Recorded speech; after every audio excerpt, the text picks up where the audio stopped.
Thank you, everyone, for your patience. It is now 2:03, and we will now reconvene the meeting to begin the next session. In this session, we have several presentations. One is by Dr. Ann House on early safety monitoring for third doses of mRNA vaccines. The second is a summary of the Vaccine Safety Technical Work Group, now chaired by Dr. Kip Talbot. And then the final session, or final presentation in this session, will be a work group summary of where we are as of today. I'd like to turn it over to Dr. Ann House for the first presentation. Thank you. Today I'll be presenting safety data on reports of additional COVID-19 vaccine doses to VAERS and VSafe. Next slide. COVID-19 vaccines are being administered under the most intensive vaccine safety monitoring effort in U.S. history. CDC is monitoring the safety of these vaccines through 4 complementary systems: VSafe, VAERS, VaST, and CISA. There are also additional systems in place managed by government partners. Next slide. So today I will focus on data from VSafe and VAERS. Next slide. The Vaccine Adverse Event Reporting System, or VAERS, serves as an early warning system for vaccine safety. It is co-managed by CDC and FDA. Next slide. Anyone can submit a VAERS report regardless of the plausibility of the vaccine causing the event or the clinical seriousness of the event. The key strengths of VAERS include rapid detection of safety issues and detection of rare adverse events. Limitations of VAERS include inconsistent quality and completeness of information, reporting biases, and, importantly, that VAERS cannot determine causality of adverse events. Next slide. As of September 17, 2021, there were 2,563 reports to VAERS following dose 3 of mRNA COVID-19 vaccines. The median age was 64 years, and 61% of reports were from women. Next slide. Race or ethnicity was unknown or incomplete for 49% of reports, and 39% were from persons who identified as white, non-Hispanic. Next slide.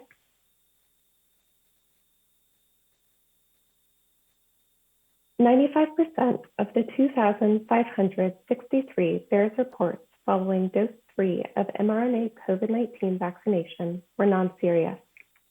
This was regardless of the vaccine manufacturer and is similar to what we've observed for COVID-19 vaccines overall and other vaccines in general." Next slide.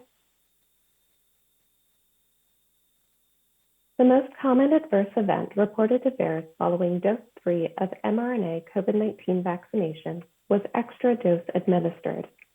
This was true for both serious and non-serious reports.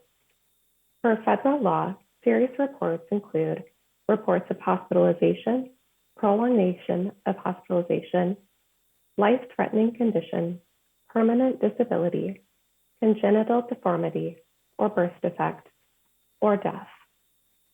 There were no reports of myocarditis in persons less than 65 years of age identified. Next slide. There were 18 reports of death to VAERS following dose 3 of mRNA COVID-19 vaccination. The median age was 76 years. Median time elapsed from third dose to death was 1 day. A CDC physician reviewed the available documentation, including death certificates, to determine a preliminary impression of cause of death. Most preliminary impressions of cause of death were cardiac or respiratory arrest. We were unable to determine cause of death for 4 reports due to insufficient data. Next slide. Now I will review data from VSafe. Next slide. vSafe is a voluntary, smartphone-based safety surveillance system. vSafe allows existing participants to report receiving an additional dose of COVID-19 vaccine and new participants to enter information about all doses of COVID-19 vaccine received. vSafe health surveys are sent during the week following each dose of vaccine and include questions about local injection site and systemic reactions, as well as health impacts, including inability to perform normal daily activities, inability to work or attend school, and receipt of medical care. Additional health surveys are sent weekly through 6 weeks after vaccination and at 3, 6, and 12 months after vaccination. Next slide. As of September 19, 2021, 21,935 vSafe participants had reported an additional dose of COVID-19 vaccine. 63% of participants were female. Approximately 1/3 were aged 18 to 49 years, 50 to 64 years, and 65 to 74 years. Almost 10% were 85 years or older. 88% of participants identified as non-Hispanic and 82% as white. Next slide. This table shows the patterns of vaccination for vSafe participants who reported an additional dose. The columns show primary series received, and the rows show additional dose. Bolded in blue are those who received the same manufacturer for primary series and additional dose. 98% of participants reported a third dose from the same manufacturer as their primary mRNA vaccine series. Next slide. This figure shows the most common solicited reactions reported at least once during days 0 through 7 after dose 3 of Moderna or Pfizer-BioNTech vaccine. Moderna is shown in blue and Pfizer-BioNTech is shown in orange. Pain, fatigue, myalgia, and headache were among the most frequently reported solicited reactions for both vaccines. Next slide. This figure shows reactions and health impact events reported at least once during days 0 through 7 after Pfizer-BioNTech vaccination by dose. The odds of reporting an event following dose 2 and 3 were compared using a multivariable generalized estimating equations model that accounted for the correlation between participants and adjusted for demographic variables. P-values less than 0.05 were considered to be statistically significant and are indicated here by an asterisk. Injection site reaction, systemic reaction, and health impacts, including inability to perform daily activities and inability to work, were all less frequently reported following dose 3 than dose 2. While these differences were statistically significant, the magnitude is small. Next slide. This figure shows reactions and health impact events reported at least once during days 0 through 7 after Moderna vaccination by dose. Like Pfizer-BioNTech, injection site reaction, systemic reaction, and health impacts, including inability to perform daily activities and inability to work, were all less frequent following dose 3 than dose 2. Next slide. These data are subject to a number of limitations. First, both VAERS and vSafe are voluntary systems and are likely not representative of the vaccinated U.S. population. Second, during the study period, additional dose recommendations were limited to immunocompromised persons who completed a primary series of mRNA COVID-19 vaccines. However, vSafe does not include specific information about immune status. Additional dose recipients likely included immunocompromised and non-immunocompromised persons, and immunocompromised persons might have different reactogenicity than immunocompetent persons. Third, there were insufficient data available to determine patterns of adverse events after receipt of additional dose from a manufacturer different from the primary series. Insufficient data also limited our ability to identify rare adverse events. Finally, complete medical review of deaths following vaccination reported to VAERS is dependent on availability of medical records, death certificates, and autopsy reports, which may be delayed or not available. Next slide. To summarize, we did not observe any unexpected patterns of adverse events. However, the data are limited at this point to identify rare adverse events. Nearly all reports to VAERS were non-serious. Most VSafe participants reported a primary mRNA vaccine series, followed by dose 3 from the same manufacturer. Similar to the Pfizer-BioNTech clinical trial data, local and systemic reactions following dose 3 were comparable to those following dose 2. Next slide. VAERS and VSafe will continue to monitor the safety of additional doses of COVID-19 vaccination. Additionally, Vaccine Safety Data Link will incorporate near real-time sequential monitoring, and CISA will be available to consult on clinically complex adverse events. We will update ACIP as additional data become available. Next slide. I don't have an acknowledgement slide, but many people contributed to this data, so I'd like to thank the VAERS and VSafe team members, and that concludes my presentation. Thank you so much, Dr. House.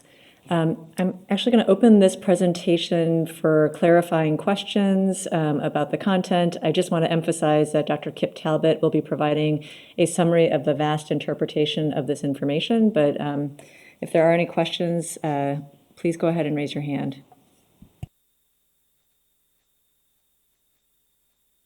Ms. McNally. Dr. House, could you expand on how our safety monitoring systems would capture information regarding mixing of vaccines? So in the VSafe system, you can enter which dose you've received. So we do have information about all doses a person would include, and I believe that opportunity is also available in VAERS, though sometimes that data is incomplete. Are you able to comment on VST's capabilities? I would defer to Dr. Shimabukuro for that question on what VST is doing. Dr. Shimabukuro. Oh, great. Thank you, Dr. Shimabukuro. Hi, this is Tom. So VST is an electronic health record system. It has its own immunization registry, and that data is captured. So we would be able to capture product-specific doses administered information through VST. Thank you for that clarification. One more question. Yes, go ahead. Can Dr. Fink comment on how the EUA would address mixing of vaccines if, in fact, this were permitted? Dr. Fink? Clarification, EUA fact sheet. Sure, thank you. Dr. Fink, are you on the line? Yeah, so I would anticipate that the EUA fact sheet would note that data are not available to inform the safety or effectiveness of mixing vaccines, or rather the interchangeability of vaccines. Thank you. Thank you, Ms. McNally and Dr. Fink. Clearly, heterologous boosting is an area of interest, and we're emerging data. And I want to also point out and thank Dr. Weigel for his comments earlier in the day, saying that data is on the way. So we are looking forward to seeing that data. Dr. Paling. So I wanted to say thank you, Dr. House, for a great presentation on what we know about the third dose for immunocompromised. And if I understood correctly, in VAERS, there was no report of myocarditis. And then what I'm looking at is in the VSafe data, and I do want to applaud everybody at the CDC who's made that available, because it does provide additional really important information. And the question is, in the VSafe, were there hospitalizations or any cases of myocarditis that were picked up in those over 21,000? Thank you. So there were, I believe, 11 hospitalizations that were reported.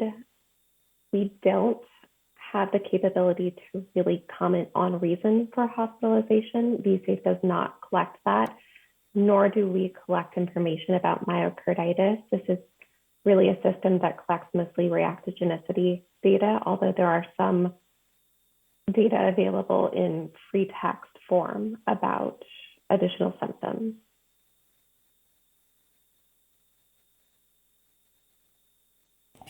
This is Tom. I can comment on the myocarditis reports to VAERS. I think that was one of your questions. There was one preliminary report, meaning it has not, we have not reviewed and adjudicated and been able to get the follow-up information on it yet. We're in the process of doing that. It was in a male, age 73 years, who experienced symptom onset 22 days after vaccination. Based on the initial preliminary report, this seems consistent with myocarditis. However, again, we have to confirm that, but I just want to emphasize this is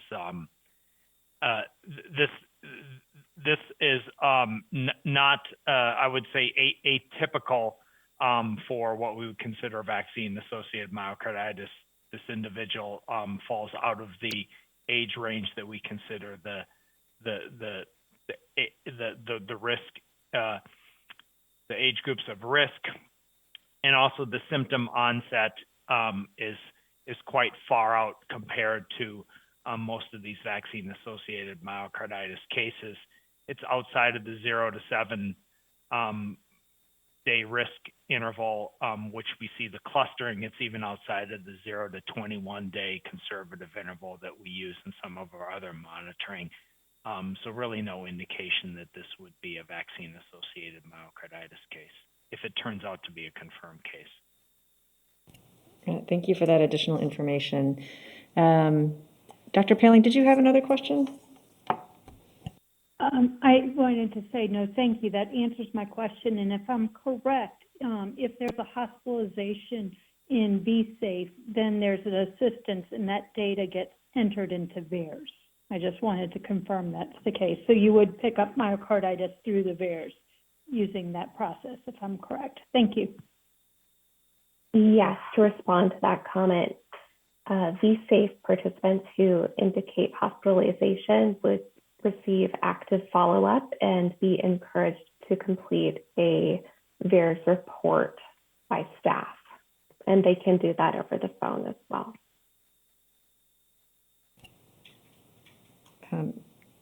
Terrific. Are there any additional questions? Okay, well, there's another opportunity to ask questions. I'm actually going to turn it over to Dr. Kip Talbot, who is the chair of VaST, to go over the VaST interpretation of the data. Thank you. Thank you. While they're bringing up the slides, I just want to remind everyone that data is quickly changing as data is coming in. You can imagine there's been a very short period of time to amass this data. I'd especially like to thank my co-chair, Bob Hopkins, who's not here with us today, and the team that has put an incredible amount of work into this. Next slide. So as a reminder, the objectives of VaST include review, evaluate, and interpret post-authorization and approval COVID-19 vaccine safety data. We serve as a central hub for technical subject matter expertise from federal agencies conducting post-authorization and post-approval safety monitoring. We advise on analyses, interpretation, and data presentation. And we provide updates to the ACIP COVID-19 vaccines work group and to the ACIP on the COVID-19 vaccine safety. Next slide. Okay, so this is a summary of how busy the VaST committee has been. There have been 35 independent meetings to review the safety and vaccine safety data. Almost all of these have occurred under the purview of Dr. Grace Lee, who's recently handed things over. We've also had 8 joint meetings with the COVID-19 vaccines work group. And as you can see, we have looked at many different topics over the months, and it is becoming so many that we'll have to break this timeline up into 2 slides probably for the next meeting. Next slide. VaST continues to review data on myocarditis, Guillain-Barré syndrome, anaphylaxis, and TTS following COVID-19 vaccination from passive and active surveillance systems. And these include U.S. safety monitoring systems, including but not limited to VAERS, Vaccine Safety Data Link, CMS, Veterans Association, Indian Health Service, and Department of Defense. This also includes data from outside of the U.S., Israel, Canada, and the Global Advisory Committee on Vaccine Safety. Special evaluations are underway, such as follow-up studies of myocarditis cases, specifically in VAERS, VSD, and DoD. Next slide. So today we're going to talk about the safety data regarding the 3rd dose of COVID vaccination. The VaST group reviewed the data presented by Israel to VRPAC. And so we'll look at that data from the spontaneous reporting system. And we reviewed the data from VSafe, not VAERS. So we'll only talk about the data from VSafe. Next slide. So the safety data regarding the 3rd dose from the Pfizer-BioNTech COVID-19 vaccination, Israel, is as follows. The 3rd doses were phased in Israel. The 3rd doses began with persons over 60 years of age, and by the end of August included everyone over the age of 12 years of age. And that's not to mean that everyone in Israel has received the 3rd dose, but that all those age groups were included for the 3rd dose. To date, as of September 13th, 2.8 million 3rd doses were administered to persons greater than 12 years of age. Most of these have been administered to persons greater than 60 years of age. Rates of reported systemic, local, neurologic, allergic, and other reactions were substantially lower after dose 3 than after doses 1 or 2, and we will show that slide. To date, there have been over 1,000 non-serious and 19 serious adverse events. All hospitalized patients and deaths have been investigated or being investigated by a work group. And among the serious cases, 7 were possibly associated with vaccination. Next slide.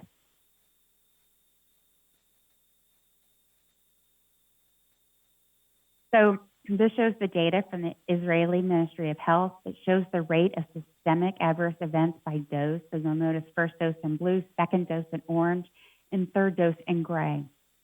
There's many fewer reported adverse events after the 3rd dose. We suspect much of this is due to time of follow-up, and so more data should be following soon. Next slide.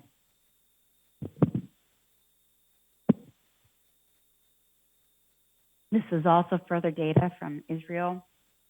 This highlights the cases of myocarditis by vaccine dose and by age group and by sex.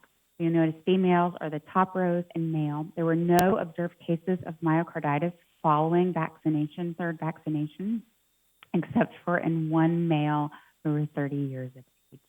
Next slide. So the safety data after the 3rd dose COVID-19 vaccination, this is from the VSafe program in the U.S. As of September 11th, 3rd doses were recorded by over 24,000 participants. While 3rd doses are currently only recommended for persons with an immunocompromising condition in the U.S., there's no data to support if these 24,000 were immunocompromised or had other indicated underlying conditions. Compared to the second dose, and this is what I talked about, the ever-changing data, original analyses look like there may be more local reactions and less systemic reactions following the third dose than after the second, but it appears now after reanalysis that there are fewer local and systemic reactions following the third dose. Next slide. So the VaST assessment of all of this data, or I should say limited data. So from the safety data from Israel, the assessment is limited by likely underreporting of local, systemic, and SAEs, which is likely due to the very short follow-up period. The few SAEs potentially associated with vaccination need further follow-up. And VaST noted one single case of myocarditis in a male aged 30 to 34 after the third dose of Pfizer-BioNTech. Safety data from VSafe, the U.S. data shows systemic reactions following third dose are slightly less than following the second. Assessment is limited by lack of data on underlying conditions or whether recipients are individuals with immunocompromise. In VSafe, data significance is unclear given that local and systemic reactogenicity may not predict more serious adverse events. Next slide. So further steps, which are the most important, we'll continue to review safety data regarding third doses as the data becomes available. We'll continue to collaborate with global vaccine safety colleagues on key issues that impact benefit-risk balance. And we'll continue to provide updates to the ACIP COVID-19 vaccines work group and the ACIP at future meetings. Next slide. It literally takes a village to do this vast amount of work. And I cannot say enough how much we appreciate the Immunization Safety Office, our liaison representatives, our other colleagues from other federal agencies that are performing safety work, and our CDC co-leads, and of course, all the VaST members. Thank you so much. Thank you so much, Dr. Talbot. This presentation and the last are now open for questions.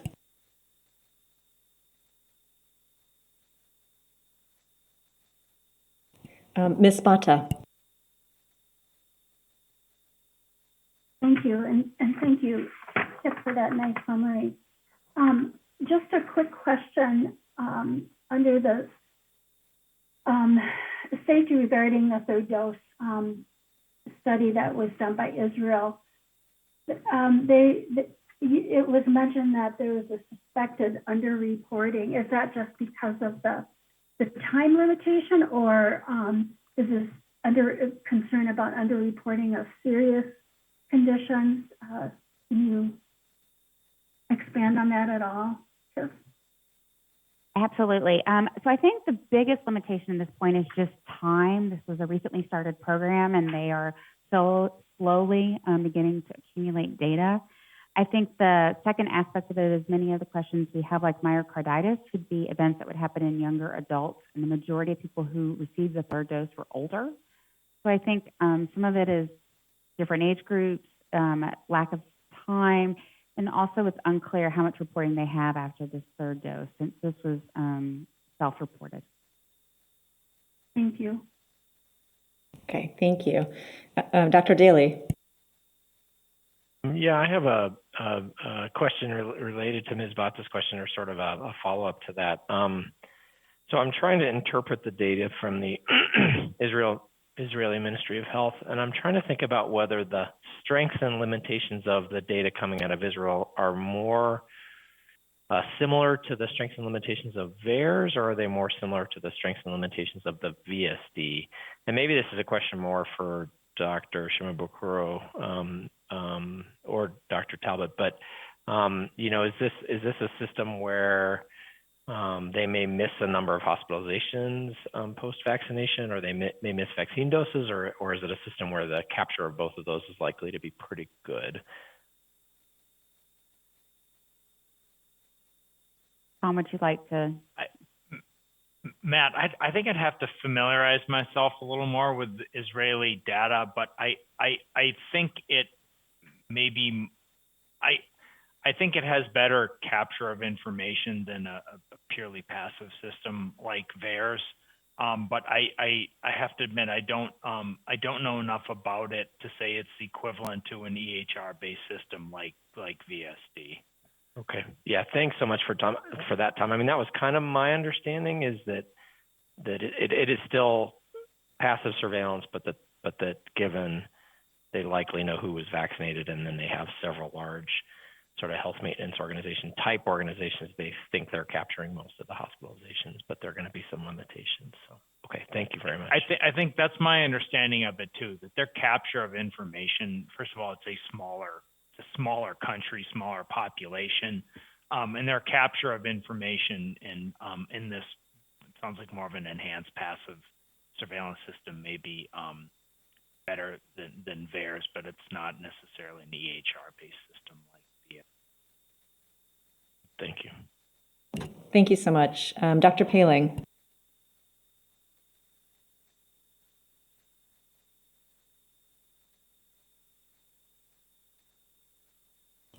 Dr. Paling, I still can't hear you. It might just be my audio. Okay. There we Thank you, go. Dr. Thank you. No, it was me.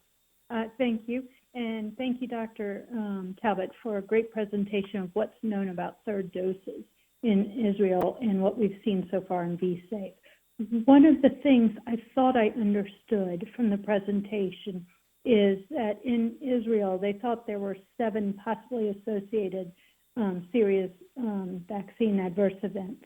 And one was myocarditis. And I wanted to ask, was there any observed Guillain-Barré or anaphylaxis given that 2.8 million doses have been administered? Thank you.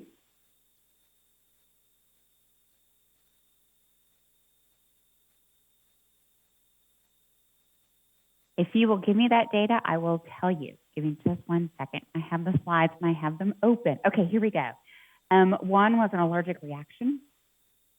The second was an allergic reaction. The myocarditis that we mentioned. There was one Guillain-Barré syndrome followed by Bell's palsy. There was a DVT and PE. There was a TIA and CVA, or stroke. And there was an episode of VTAC during a routine stress test. So yes, there was one Guillain-Barré. Okay, thank you. We'll move on to Dr. Sanchez. Thank you, Dr. Talbot. And so it certainly is reassuring that that at least after the third dose, among those who decided and to receive a third dose. But I wonder, those who had some more personally, who had more severe reactions, or who assessed the reaction post either dose 1 or 2, may not have decided to have taken a third dose.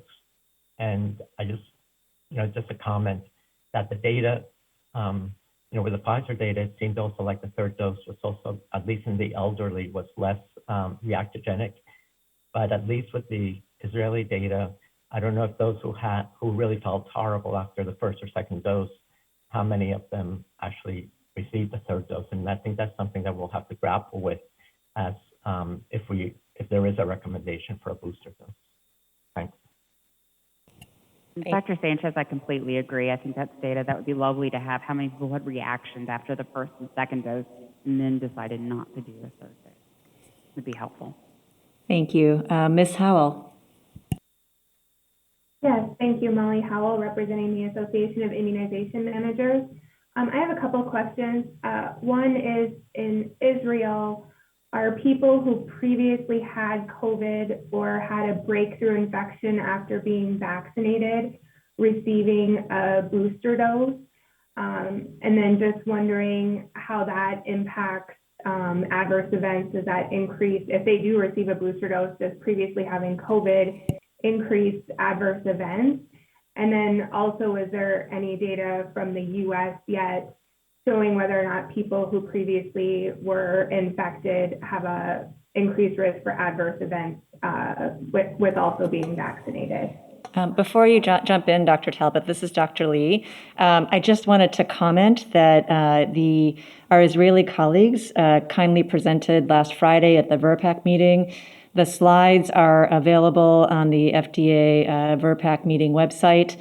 And I wanted to just highlight that while we did have an opportunity to review that data, we did not ask them to represent. So Dr. Talbot, if you're able to answer, but I also wanted to just be respectful to our colleagues who essentially generated this data and so kindly shared it with us, and make sure that if we are not able to answer, perhaps that we can go back to our colleagues from Israel and ask for clarification in case we do not have the details on hand. But Dr. Talbot, feel free.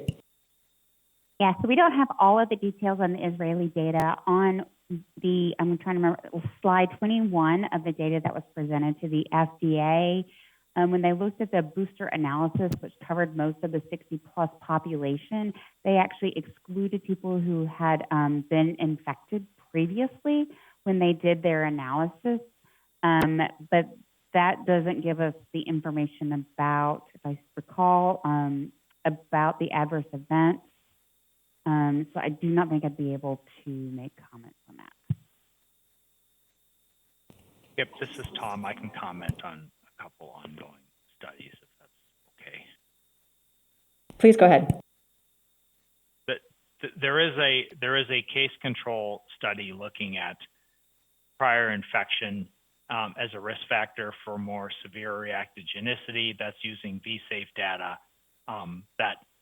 That study is in progress, and we hope to have preliminary results soon. And I'm also aware of another study that CEC is consulting on that's being done elsewhere. So I think there should be information on that. That doesn't get at the question. I think the original question was about third dose.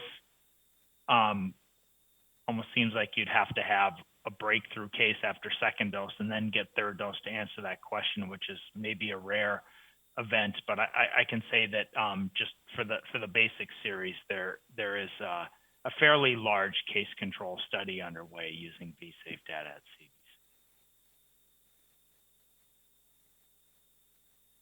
CDC. Thank you, Dr. Shimabukuro. Are there any additional questions for Dr. House or Dr. Talbot?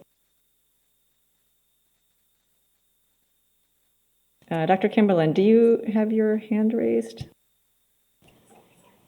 No, I lowered it. I was going to ask about whether the Israeli data were just simply summary data. Okay, you have 5 minutes.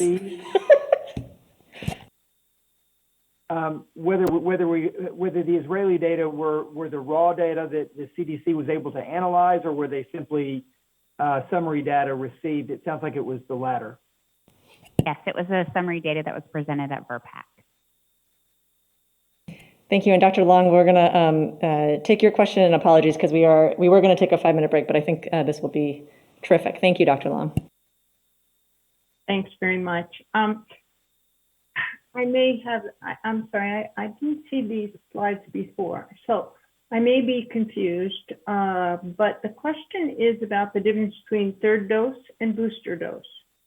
So it sounds like the Israeli population over 60 and now over 12 are getting booster doses. And then the specifics that you talked about in the 24,000 sounded like that was third dose rather than booster dose. And so my question is, what was the time interval between dose 2 and dose 3? And I appreciate, since this recommendation for the third dose in immunocompromised and underlying may have come late enough so that they're sort of like boosters. I think it is very relevant to know the timing between dose 2 and 3 if we're trying to assess something like myopericarditis, because my continued bias is that is happening in younger people, and especially in teenagers, because they're going into their second dose with very high antibody. And that might be the case for the third dose in people who have a reason to have the third dose as the primary series, and would be much less likely in those who are truly getting a booster if it's been 6+ months. So the question is, do you know the interval between dose 2 and dose 3 in either of those groups? So they were eligible for a third dose. And pardon, this is my fault because Dr. Long, I call everything a third dose and not a booster because I'm really not sure how to think about this yet. They received an additional dose, whether booster or third dose. They were eligible 5 months after their second dose. I do not have data, however, on what the average length of time was between the second and the third dose. So who were eligible 5 months after the second? Those with immunocompromising that were eligible for a third dose? Everyone.